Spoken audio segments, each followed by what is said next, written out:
Today on Jimbo Vision, Eye in the Sky. Attack of the Drones, Game of Drones, Drone Ranger, whatever you call it, Gavin Hood's thriller is set on warfare's new frontier, remote military operations, where competence exists thousands of miles from their targets, like Shots by Fabio Barini. It's a tense and thought-provoking movie this, but one which still left me with one or two reservations. The story anyway. Colonel Catherine Powell, played by Helen Mirren, is from her brutalist-themed bunker in Sussex, in charge of a capture operation of terrorist suspects in Kenya, coordinating with a team that includes US personnel in Hawaii and Nevada, where Aaron Paul is the drone pilot, and also with the Cabinet Office, where the much-missed Alan Rickman makes his last appearance as a general liaising with the politicos, in between taking time out to buy a teddy bear.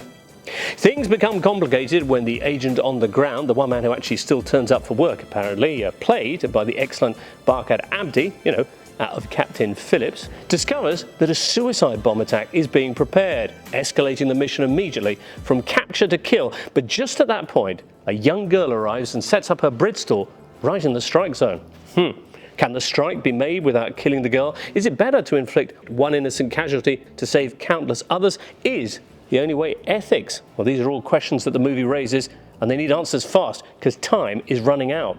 We need to put a hellfire through that roof right now. I told you they came To witness a capture, not a kill. Give me a capture option. We no longer have a capture option.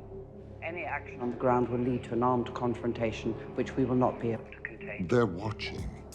Now, Eye in the Sky is a topical story, as the trailer happily informs us, in fact, there are 10,000 military drones out there, 10,001 if you count Alan Rickman's nasal twang in this picture, and it is stylishly handled by director Hood, who juggles the action and the moral debate with ease as he shuttles us from Sussex to Nevada to Kenya and back again, with a brief stop in a foreign secretary's bathroom during a bout of diarrhea. All this as the decision makers desperately pass the buck around.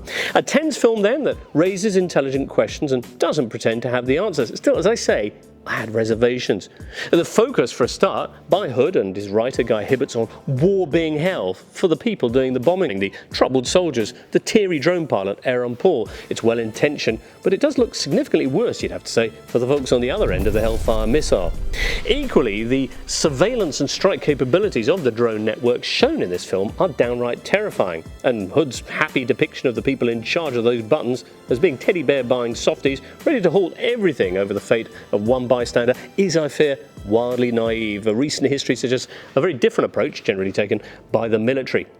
And it's in direct contrast to another recent film on this very topic, 2015's excellent but rather neglected Good Kill, which starred Ethan Hawke as a burnt-out pilot and depicted drone operations as basically a death factory in the Nevada desert, effectively accusing the US government of war crimes. Rifle, missiles off the rail.